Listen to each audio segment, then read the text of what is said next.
Hello friend, welcome to your own channel daily stock. तो दोस्तों, इस वीडियो के अंदर हम प्रीति इंटरनेशनल के डिटेल्ड एनालिसिस के बारे में बात करेंगे और जानेंगे कि आपको प्रीति इंटरनेशनल के अंदर इन्वेस्ट करना चाहिए या नहीं। चलिए शुरू करते हैं। तो देखिए, सबसे पहले हम ये जानेंगे कि ये कंपनी क्या काम करती है। तो देखिए, ये जो कंपनी है ये इंडियन फर्नीचर और लाइफस्टाइल ब्रांड वाली ये कंपनी है जो कि फर्नीचर सर्विसेज प्रोवाइड करवाने का ये कंपनी काम करती है। तो यानी कि देखिए, आपके घर पे जो चेयर होती है, जो टेबल होता है, जो सोफा होता है, जो कबर्ड डोर्स वगैरह, जो भी फर्नीचर से रिलेटेड जो भी चीज़ें होती है, तो वो ये कंपनी प्रोवाइड करवाने का काम करती है।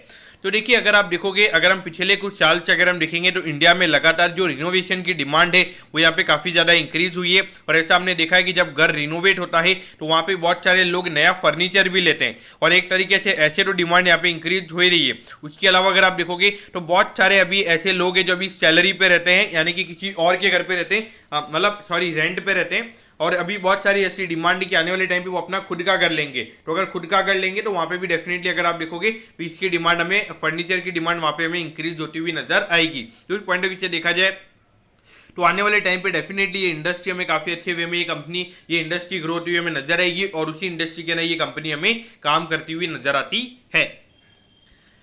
अब अगर हम यहाँ पे मार्केट कैप की अगर हम बात करेंगे तो 171 करोड़ का इस कंपनी का मार्केट कैप है। एक छोटी सी कंपनी है, बहुत ही छोटी सी कंपनी है।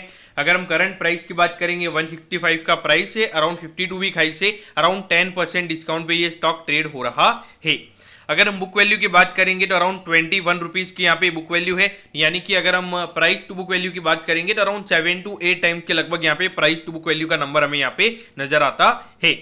अब अगर हम रिटर्न रेशियोज की बात करेंगे 29% का रिटर्न ऑन कैपिटल एम्प्लॉयड है और 22% का रिटर्न ऑन इक्विटी है। तो जो कि देखा जाए रिटर्न रेशियोज जहाँ पे काफ़ी अच्छे हमें नजर आते हैं। तो देखिए, छोटी कंपनी है तो उसके हिसाब से अगर देखा जाए 39 का पी रेशियो मेरे ख्याल से कोई ज़्यादा, मैं ये नहीं बोलूँगा कि एक ओवर वैल्यूएशन, एक normal kind of fair valuation हमें यहाँ पे कंपनी का नजर आता है। और कंपनी डेट फ्री है जो कि एक अच्छी बात है।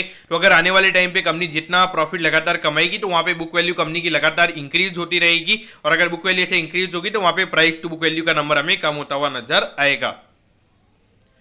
अब अगर हम कंपनी के फिनेंशियल ट्रेंड की अगर हम बात करेंगे तो देखिए, पहले कंपनी लगभग 25 करोड़ के लगभग का ही रेवेन्यू करती थी, लेकिन पिछले साल कंपनी ने, अगर हम देखेंगे 60 करोड़ का रेवेन्यू पिछले साल कंपनी ने रिपोर्ट किया है। क्योंकि अगर देखा जाए तो यहाँ पे 2020 के कंपैरिजन में यहाँ पे कंपनी के रेवेन्यू के नंबर डबल हो चुके हैं और लगातार जो नेट प्रॉफिट के नंबर से, ये देखिए पहले 2 करोड़ के नीचे का नंबर था, फिर 2 करोड़ 18 लाख, फिर 3 करोड़ 8 लाख और उसके बाद अगर हम अभी देखेंगे तो 4 करोड़ 37 लाख रुपीस का प्रॉफिट पिछले साल कंपनी ने पूरे ईयर में कमाया है। क्योंकि देखा जाए यहाँ पे लगातार धीरे धीरे कंपनी ग्रो कर रही है। तो देखिए, एक चीज समझनी चाहिए, अभी 4 करोड़ का कंपनी का प्रॉफिट है, अगर ये नंबर 2 करोड़ से भी बढ़ता है तो वहाँ पे 50% से नेट प्रॉफिट के नंबर कंपनी के बढ़ेंगे। तो वहाँ पर अगर देखा जाए तो ये काफी अच्छी बात हमें यहाँ पे नजर आती है। बेस इफेक्ट काफी कम है, अगर थोड़ा सा भी अगर आप अच्छे से काम करोगे तो यहाँ पे 4 से 10 करोड़ पे ये कंपनी को ले जाने में यहाँ पे कंपनी को कोई दिक्कतें नहीं होगी।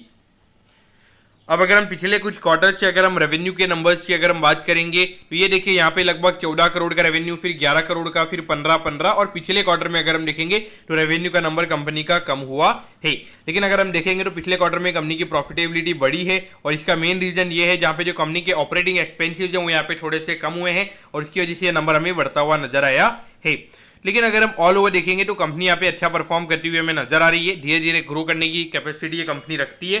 तो उस पॉइंट ऑफ व्यू से देखा जाए तो मेरे ख्याल से अगर हर क्वार्टर में 1 करोड़ से ज़्यादा का ये नंबर आ रहा है और पिछले क्वार्टर में अगर आप देखोगे 1.5 करोड़ के लगभग का ये नंबर आया है, तो अगर हर क्वार्टर में 1.5 करोड़ के लगभग का नंबर अगर आता है तो वहाँ पे 6 करोड़ के नंबर आ सकते हैं और वहाँ पे पी रेशियो का नंबर अगर आप देखोगे तो सीधा 28-29 टाइम्स वो नंबर आ जाएगा। तो देखिए, धीरे धीरे देखा जाए तो इनका अभी 12-13 करोड़ का रेवेन्यू, तो इतनी ज़्यादा ग्रोथ भी देखने को नहीं मिली है, लेकिन फिर भी हमें आने वाले टाइम पे यहाँ पे ग्रोथ देखने को मिल सकती है।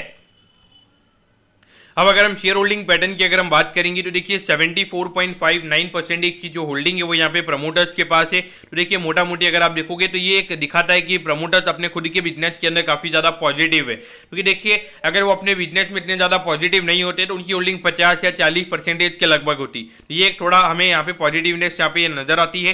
अराउंड 25% की होल्डिंग हमें यहाँ पे रिटेल इन्वेस्टर्स के पास नजर आती है। अब ये मत सोचिएगा कि यार यहाँ पे म्यूचुअल फंड की होल्डिंग नहीं है, FIS की होल्डिंग नहीं है तो मैं इस स्टॉक को अवॉइड करूंगा, तो ऐसा नहीं होना चाहिए, क्योंकि देखिए ये जो छोटी कंपनीज होती है वहाँ पे इन्फॉर्मेशन काफ़ी कम अवेलेबल होता है और वहाँ पे रिस्क भी काफ़ी ज़्यादा रहता है। तो उस पॉइंट ऑफ व्यू से देखा जाए तो यहाँ पर आपने उस पॉइंट ऑफ व्यू से नहीं देखना चाहिए।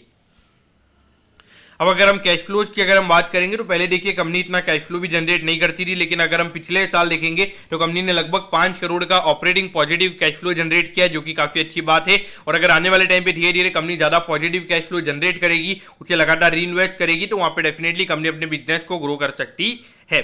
अगर हम इन्वेस्टिंग एक्टिविटी की अगर हम बात करेंगे तो यहाँ पे 2.5 करोड़ के रीइन्वेस्टमेंट कंपनी ने किए हैं। ये नंबर आपको ऐसे ही कम लगेगा, लेकिन कंपनी अपने ऑपरेटिंग कैश फ्लो का मोटा मोटी 50% अगर रीइन्वेस्ट कर रही है, तो ये थोड़ा सा आने वाले टाइम पे हमें ग्रोथ इंडिकेशन यहाँ पे ये दिखाता है। अगर फाइनेंसिंग एक्टिविटी की अगर हम बात करेंगे तो यहाँ पे 1.5 करोड़ के लगभग का आउटफ्लो है। और ये आउटफ्लो अगर हम देखेंगे तो बेसिकली जो छोटे मोटे कभी कभी जो ओडी के फॉर्म में जो लोन्स लिए जाते हैं, तो उसके लिए यहाँ पे हमें ये नंबर नजर आता है। तो देखिए 164 रुपीज़ पे ये स्टॉक अभी ट्रेड हो रहा है। 5 साल में अगर आप देखोगे मोर देन 700% की रिटर्न यहाँ पे स्टॉक ने दिए हैं। काफ़ी एक तरीके से अगर देखा जाए तो एक काफ़ी फिनोमिनल रिटर्न वाला ये स्टॉक रहा है। लेकिन जहाँ तक मुझे ध्यान है ये कंपनी अराउंड 2018 में ही लिस्ट हुई है, तो ये 3 से 4 साल इस कंपनी को हुए हैं। लेकिन मेजोरिटी अगर हम रन की बात करेंगे तो वो रन यहाँ से आया है और उसके बाद में ये रन बढ़ता ही गया है। तो यहाँ पे आपने क्या करना चाहिए, तो देखिए अगर आप ऑलरेडी इन्वेस्टेड है मेरे ख्याल से इन्वेस्टेड रहिए। अगर इन्वेस्ट करना चाहते हैं तो मेरे ख्याल से इन्वेस्ट किया जा सकता है, लेकिन देखिए स्मॉल कैप कंपनी है तो वहाँ पर आपको पता होना चाहिए कि थोड़ा रिस्क ज़्यादा रहता है। अगर मार्केट बाई चांस अगर 10 से 15% गिरता है तो ये स्टॉक ऐसे होते हैं अराउंड 25 से 30% इमीडिएटली गिर जाते हैं। तो वो पॉइंट ऑफ व्यू से भी आपने यहाँ पे देखना चाहिए। तो वैसे मेरे ख्याल से मेरा भी यहाँ पे पॉजिटिव है। मुझे ऐसा लगता है कि कंपनी डेट फ्री है, तो वो एक काफ़ी अच्छी बात मुझे यहाँ पे नजर आती है। धीरे धीरे अगर आप देखोगे लगातार प्रॉफिट के नंबर्स भी कंपनी के आ रहे हैं, एक अच्छे धीरे धीरे कंसिस्टेंट वे में ये कंपनी ग्रो कर रही है। तो उस पॉइंट ऑफ व्यू से देखा जाए मुझे यहाँ पे पॉजिटिवनेस मुझे यहाँ पे नजर आती है। तो अगर आप एक एग्रेसिव इन्वेस्टर हैं तो यहाँ पे आप इन्वेस्ट कर सकते हैं, और अगर आप ऑलरेडी इन्वेस्टेड हैं इन्वेस्टेड रहिए। तो मेरा यहाँ पे यही ओपिनियन रहेगा। और मेरा ये इस साल के एंड तक क्या भी है, तो मुझे लगता है अभी 171 करोड़ के लगभग का मार्केट कैप है, लगभग 200 करोड़ के लगभग का मार्केट कैप यहाँ पे इस साल के एंड में हो सकता है। यानी कि 15 से 20% का और रनअप यहाँ पे हमें स्टॉक में इस साल में देखने को मिल सकता है। तो दोस्तों मैं होप करता हूँ कि प्रीति इंटरनेशनल के पूरे डिटेल्ड एनालिसिस के बारे में आपको सब कुछ समझ में आ गया होगा। अगर आपकी कोई भी क्वेरीज है आप कमेंट कीजिए, मैं जरूर आपके कमेंट पर रिप्लाई करूंगा। ओके दोस्तों, thank you, have a nice day.